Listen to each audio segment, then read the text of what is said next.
ओम शांति। आज बाबांकर 18 अप्रैल 2026 प्रातः मुरली। बाबा कहउछंती मीठे बच्चे तुमे माने बाबांक द्वारा सम्मुख रे पाठ पढ़ुछ। तुमको सत्ययुगी राजत्वर योग्य हेबा पई पवित्र निश्चित हेबाकू पड़िबो। तुमे माने बाबांक द्वारा सम्मुख रे पाठ पढ़ुछ। तुमको सत्ययुगी राजत्वर योग्य हेबा पई पवित्र निश्चित हेबाकू पड़िबो। प्रश्न, बाबांकर केउ कर्तव्य को केवल तुमे पिला माने ही जानिछ? बाबांकर केउ कर्तव्य को केवल तुमे पिला माने ही जानिछ? उत्तर, तुमे माने जानिछ जे आमर बाबा आमर पिता शिक्षक तथा सतगुरु मध्य अटंती। बाबा कल्पर संगम जुगरे ही आसुछंती पुराणा दुनिया को नुआ करिबा पई एवं एकमात्र आदि सनातन देवी देवता धर्मर स्थापना मध्य करिबा पई। बाबा वर्तमान आंभ मानकु मनुष्यरु देवता करिबा पई पाठ पढ़ाउछंती। एही कर्तव्य को आम मानक व्यतीत आउ केही भी जानी नाहंती। गीत भोलेनाथ से निराला कोई और नहीं। ओम शांति। ओम शांतिर अर्थ तो पिला मानकु बारंबार बुझा जाइछि। ओम र अर्थ मु आत्मा ओ एहा मोर शरीर। शरीर मध्य कहि परिबो जे एहा मोर आत्मा। जेपरि शिव बाबा कहउछंती तुमे मोर अट। पिला माने कहउछंती बाबा आपण आमर। सेही परि आत्मा मध्य कहूछि मोर शरीर। शरीर कहूछि मोर आत्मा। आत्मा जानिछि मु अविनाशी अटे। आत्मा बिना शरीर किछि करि परिब नाही। शरीर तो अछि कहउछंती मु आत्मा को कष्ट दियो नाही। मोर आत्मा पाप आत्मा अटे अथवा पुण्य आत्मा अटे। तुमे जानिछ जे मो आत्मा सत्य जुगरे पुण्य आत्मा थिला। आत्मा निजे मध्य कहूछि मु सत्य जुगरे सत्व प्रधान अथवा खांटी सुना थिली। वास्तव रे सुना नुहे किंतु एहार एक उदाहरण दिया जाइछि। मोर आत्मा पवित्र थिला एबे तो निजकु कहउछंती अपवित्र अटे। दुनिया रे लोके एकथा जानी नाहंती। तुमको तो श्रीमत मिलुछि। तुमे एबे जानुछ जे आमर आत्मा सत्व प्रधान थिला एबे तमो प्रधान होई जाइछि। प्रत्येक जिनिस एही परि होई थाए। शैशव युवा वृद्ध प्रत्येक जिनिस निश्चय नुआरु पुरुणा होई थाए।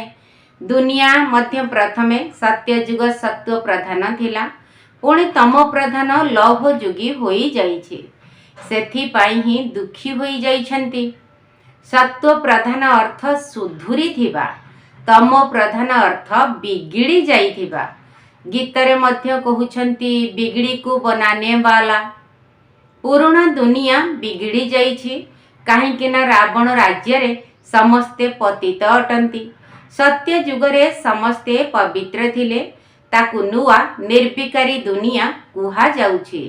एहा हेला पुराणा बिकारी दुनिया। एबे कली जुग लौह युगी अटे। ए सबु कथा कौनसी स्कूल कॉलेज रे पढ़ा जाऊ नाही। भगवान आसी पाठ पढ़ाउछंती एवं राजयोग शिखाउछंती। गीतारे मध्य लेखा जाइछि भगवान वाच श्रीमद् भगवत गीता। श्रीमत अर्थात श्रेष्ठ मत। श्रेष्ठरु श्रेष्ठ सर्वोच्च भगवान अटंती। तांकर नाम एक्यूरेट शिव अटे। रुद्र जयंती अथवा रुद्र रात्रि केबे सुनी नथिबे। शिवरात्रि बोली कही थांती। शिव तो निराकार अटंती। तेबे निराकारंकर रात्रि अथवा जयंती किपरि पालन करा जीव? श्री कृष्ण को जयंती तो ठीक अछि। अमुकर संतान तांकर तिथि तारीख देखाउछंती किंतु केही जानि नाहांती जे शिव केबे जन्म हेले। ए कथा तो जानिबा दरकार ना। एबे तुमको ज्ञान मिलुछि जे श्री कृष्ण सत्ययुग आदि रे किपरि जन्म नेइथिले। तुमे कहूछ तांकु तो 5000 वर्ष हेलाणी। सेमाने मध्य कहउछंती ख्रीष्टकर 3000 वर्ष पूर्वरु भारत स्वर्ग थिला। इस्लामीक आगरु चंद्रवंशी, तांको आगरु सूर्यवंशी थिले। शास्त्र रे सत्य युग को लक्षे वर्ष लेखि देइछंती। मुख्य हेला गीता। गीता द्वारा ही देवी देवता धर्मर स्थापना होईछि। ताहा सत्य युग त्रेता युग पर्यंत चलिला। अर्थात गीता शास्त्र द्वारा आदि सनातन देवी देवता धर्मर स्थापना परम पिता परमात्मा करिले। पुणी तो अधा कल्प ना कौनसी शास्त्र तैयारी हेला, ना कौनसी धर्म स्थापक आसिले। बाबा आसी ब्राह्मण मानकु देवता क्षत्रिय कराउछंती। अर्थात बाबा तीनोटी धर्म स्थापन करुछंती। एहा हेला लिपि धर्म।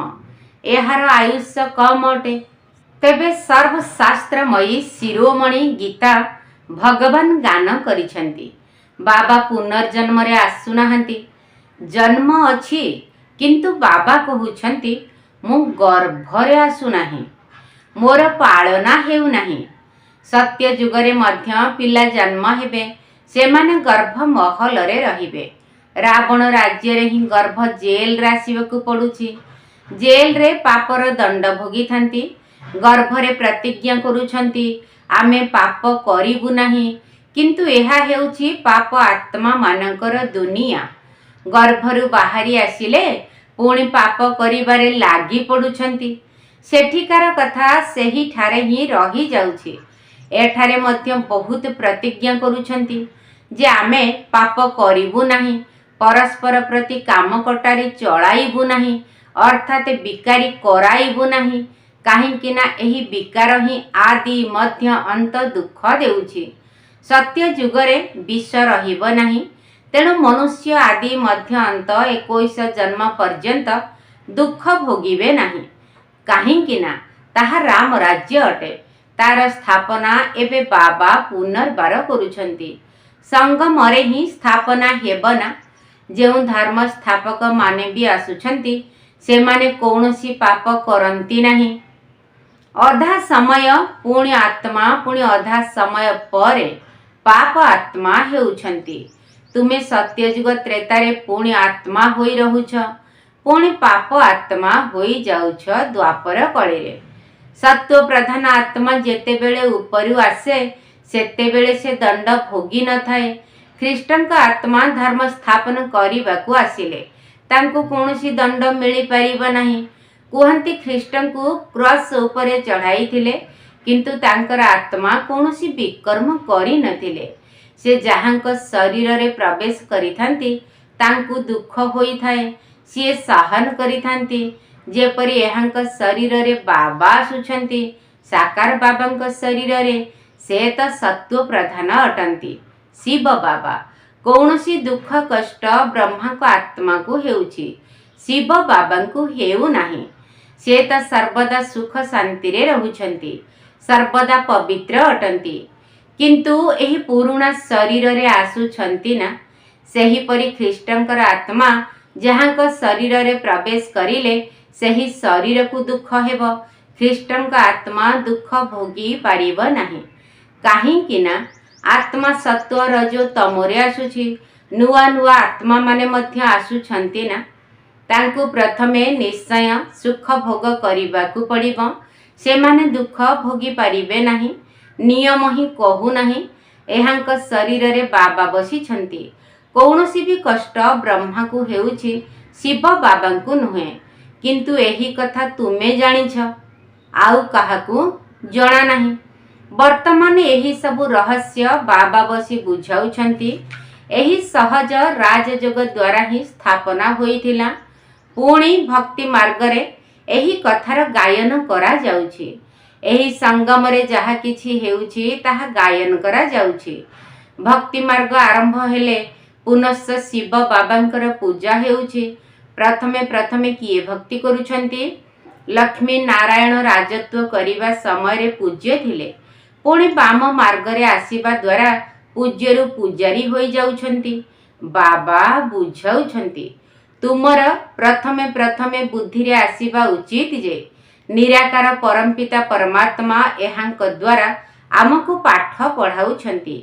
सारा विश्व रे एभली कौनसी स्थान होई पारिबो नाही जेउठी एपरी बुझाउथिबे बाबा ही आसी पुनर्बार भारत को स्वर्गर वर्षा देउछंती। त्रिमूर्ति तले लेखा जाइछि दैवी विश्वर साम्राज्य तुमर ईश्वरीय पैतृक जन्म सिद्ध अधिकार अटे। शिव बाबा आसी तुम संतान मानकु स्वर्गर बादशाहीर वर्षा देई योग्य कराउछंती। तुमे जानिछ जे बाबा आमको योग्य कराउछंती। आमे पतित थिलु ना, पवित्र होई गले पुणी एही शरीर रहिबो नाही। रावण द्वारा आमे पतित होइछु, पुणी परमपिता परमात्मा पवित्र करी पवित्र दुनियार मालिक कराउछंती। से ही ज्ञानर सागर पतित पावन अटंती। एही निराकार बाबा आमको पाठ पढ़ाउछंती। समस्ते तो एकाठी पढ़ी पारिबे नाही। तुमे अल्प केतेक सम्मुखरे बसिछ, बाकी अन्य सबु संतान माने जानिछंती जे एबे शिव बाबा ब्रह्मा का शरीर रे बसी सृष्टिर आदि मध्य अंतर ज्ञान सुनाउथिबे। सेही मुरली लेखा होई आसुछि। अन्य सत्संग रे एपरी बुझु नाहंती। आजिकल टेप रेकर्ड मध्य बाहरिछि, सेथिरे रेकर्ड करी पठाई देउछंती। से माने कुहंती अमुक नामधारी गुरु सुनाउछंती। तांको बुद्धि रे मनुष्य ही रहुछि। एठारे तो से कथा नाही ना। एही निराकार बाबा तो ज्ञानर सागर अटंती। मनुष्य को ज्ञानर सागर कुहा जाए नाही। गायन करुछंती ईश्वर पिता ज्ञानर सागर, शांतिर सागर, दयार सागर अटंती। तेणु तांकर संपत्ति मध्य दरकार ना। तांको पाखरे थिबा गुण पिल्ला मानकु मिलिबा उचित।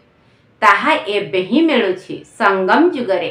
तांको गुण को धारण करी आमे एही परी लक्ष्मी नारायण हेउछु। समस्ते तो राजा राणी हेबे नाही। गायन करा जाए राजा राणी मंत्री, सेठारे मंत्री मध्य रहिबे नाही। महाराजा महाराणी को पाखरे दक्षता रही थाए। जेतेबेले बिकारी होई जानती सेतेबेले मंत्रीर आवश्यकता पड़े। आगरु मिनिस्टर आदि मध्य नथिले। सेठारे तो जणे राजा राणी को द्वारा राज्य चलुथिला। तांकर मंत्रीर की आवश्यकता रहिछि? राय नेबार आवश्यकता ही नाही, कारण से निजे मालिक अटंती। एहा हेउछि इतिहास भूगोल।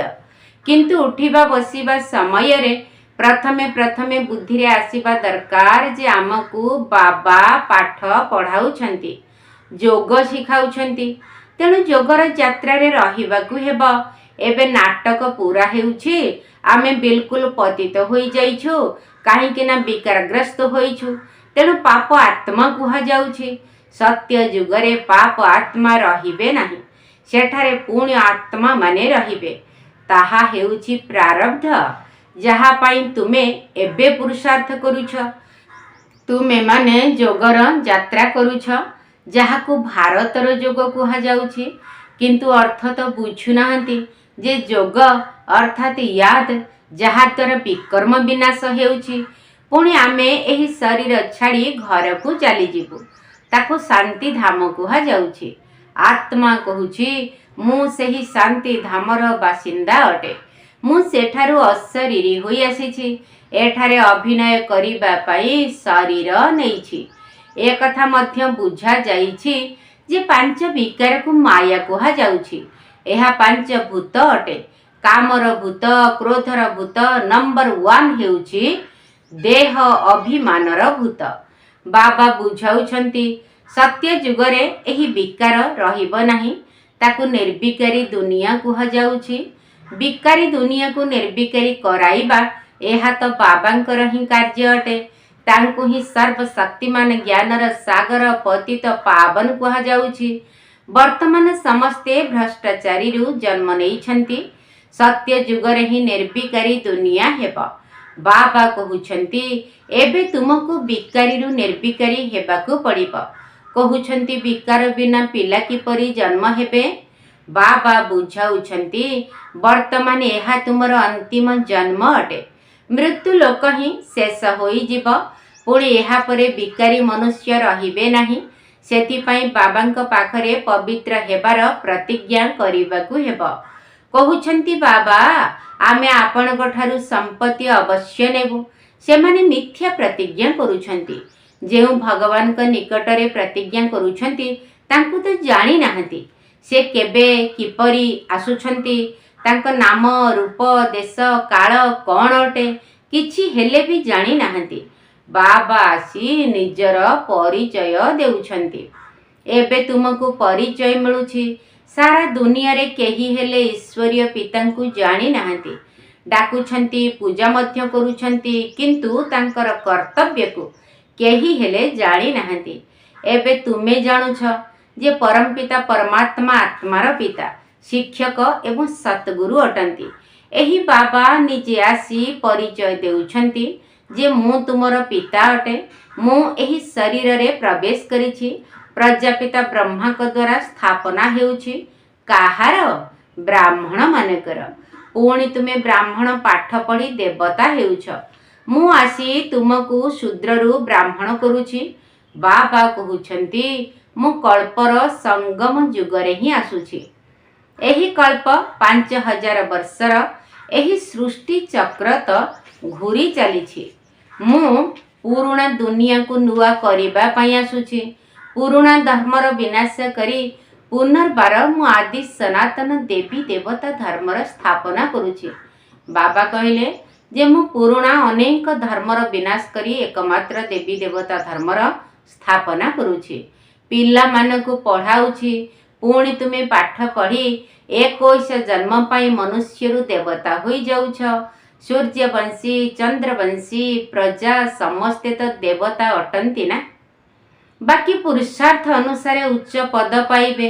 एबे जिए जेते पुरुषार्थ करिबे ताहा कल्प कल्प चलिब।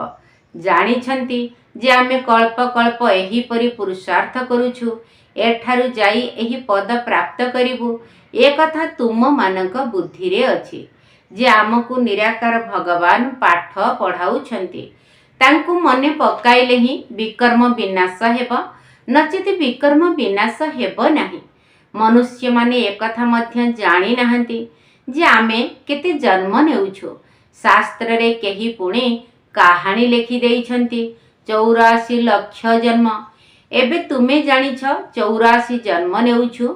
एहा अंतिम जन्म अटे। पुणी आमको स्वर्ग को जीवाकू हेब। प्रथमे ब्रह्म लोक को जाई पुणी स्वर्ग को आसीबु।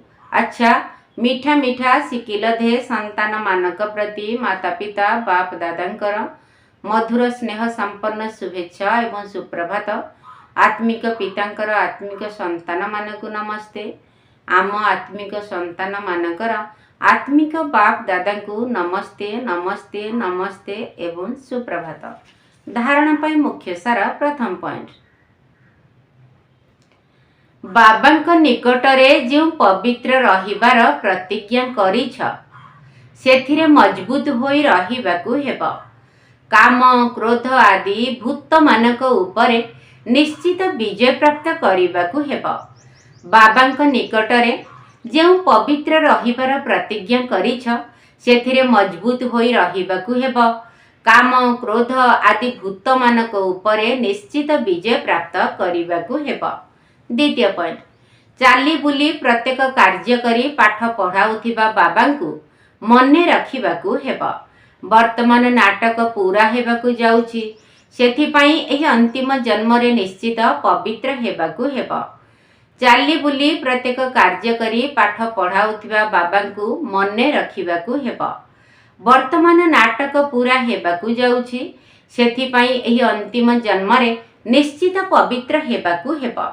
वरदान, सर्व संपत्ति रे भरपूर होई निजर चेहरा द्वारा सेवा करुथिबा सच्चा सेवाधारी भव। सर्व संपत्ति रे भरपूर होई निजर चेहरा द्वारा सेवा करुथिबा सच्चा सेवाधारी भव। जेउ पिला माने सर्व संपत्ति रे सदा भरपूर बा संपन्न रहिथांती सेमानकर नयन द्वारा बा मस्तक द्वारा ईश्वरीय निशा देखा जाई थाए। सेमानकर चेहरा ही सेवा करी थाए। जेउ मानक पाखरे अधिक किंबा कम जमा थाए ताहा मध्य सेमानकर चेहरारु जना पड़ी थाए। ଯେପରି କେହି ଯଦି ଉଚ୍ଚ କୂଳର ହୋଇଥାନ୍ତି ତେବେ ତାଙ୍କର ଚେହେରାରେ ହିଁ ସେହିଭଳି ଝଲକ ଏବଂ ଫଲକ ଅର୍ଥାତ୍ ନିଶା ଦେଖାଯାଉଥାଏ। ସେହିପରି ତୁମମାନଙ୍କର ଚେହେରା ପ୍ରତ୍ୟେକ ସଂକଳ୍ପ ପ୍ରତ୍ୟେକ କର୍ମକୁ ସ୍ପଷ୍ଟ କରିଦେଉ। ତେବେ କୁହାଯିବ ସଚ୍ଚା ସେବାଧାରୀ। ସ୍ଲୋଗାନ: ସମୟ ଏବଂ ସଂକଳ୍ପ ରୂପୀ ସମ୍ପତ୍ତିକୁ ସଞ୍ଚୟ କରି ଜମାର ଖାତାକୁ ବଢ଼ାଅ। ସମୟ ଏବଂ ସଂକଳ୍ପ ରୂପୀ ସମ୍ପତ୍ତିକୁ ସଞ୍ଚୟ କରି ଜମାର ଖାତାକୁ ବଢ଼ାଅ। ଅବ୍ୟକ୍ତ ଇଶାରା: ମହାନ ହେବା ପାଇଁ ମଧୁରତା ଏବଂ ନମ୍ରତାର ଗୁଣକୁ ଧାରଣ କର। ଯେତେବେଳେ ପରସ୍ପରକୁ ମିଠା ଖୁଆଉଛ ସେତେବେଳେ ଅଳ୍ପ ସମୟ ପାଇଁ ମୁଖ ମିଠା ହୋଇଯାଉଛି, କିନ୍ତୁ ତୁମେ ନିଜେ ହିଁ ମିଠା ହୋଇଯାଅ।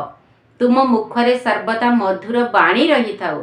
ଯେପରି ମିଠା ଖାଇବା ଦ୍ୱାରା ଏବଂ ଖୁଆଇବା ଦ୍ୱାରା ଖୁସି ହେଉଛ, ସେହିପରି ମଧୁର ବାଣୀ ନିଜକୁ ମଧ୍ୟ ଖୁସି କରିଥାଏ ଏବଂ ଅନ୍ୟମାନଙ୍କୁ ମଧ୍ୟ ଖୁସି କରିଦେଇଥାଏ। ତେଣୁ ଏହିଭଳି ସର୍ବଦା ସମସ୍ତଙ୍କର ମୁଖ ମିଠା କରୁଥାଅ। ସର୍ବଦା ମିଠା ଦୃଷ୍ଟି, ମିଠା ବାଣୀ ଏବଂ ମିଠା କର୍ମ ହିଁ କର। ଆଚ୍ଛା, ଓମ୍ ଶାନ୍ତି। କହୁଛନ୍ତି ଭୋଳାନାଥ ଶୁଣ ବ୍ରହ୍ମା ସୁତ, ହୋଇବ ଦେବତା ପାନ କର ଜ୍ଞାନାମୃତ। ମନେ ମନେ ସ୍ମରୁଥାଅ ପତିତ ପାବନ, ଉଚ୍ଚ ପଦ ପ୍ରାପ୍ତ ହେବ ହେ ବ୍ରହ୍ମାନନ୍ଦନ।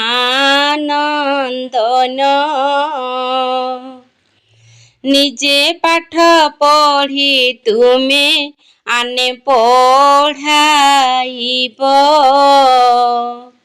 ସୂର୍ଯ୍ୟବଂଶୀ ରାଜପଦ ପ୍ରାପ୍ତ ହୋଇବ। ନିଜେ ପାଠ ପଢ଼ି ତୁମେ ଆନେ ପଢ଼ାଇବ, ସୂର୍ଯ୍ୟବଂଶୀ ରାଜପଦ ପ୍ରାପ୍ତ ହୋଇବ। ଶୁଣ ନାହିଁ କେବେ ତୁମେ ଖରାପ ବଚନ, ବ୍ୟର୍ଥ ସମାପତ କର ହେ ବ୍ରହ୍ମାନନ୍ଦନ। ପ୍ରଭାବିତ ହୁଅ ନାହିଁ ବଚନେ କାହାର, କାହାଣୀ ଶୁଣାଅ ସର୍ବେ ସତ୍ୟନାରାୟଣ।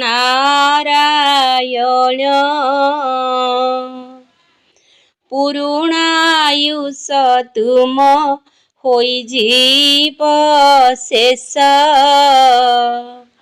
ଶୂଦ୍ର ପଣିଆ ସଂସ୍କାର ହେବ ସମାପତ। ନୂଆ ଦୁନିଆର ସ୍ମୃତି ବୁଦ୍ଧିରେ ରଖିବ, କର୍ମେନ୍ଦ୍ରିୟର ଉପରେ ବିଜୟ କରିବ। ପରମାତ୍ମା ସ୍ନେହ ରଖ ଅମୃତ ବେଳାରେ, ଆକର୍ଷିତ ହୁଅ ନାହିଁ ଅନ୍ୟର ସ୍ନେହରେ। ପରମାତ୍ମା ସ୍ନେହ ରଖ ଅମୃତ ବେଳାରେ,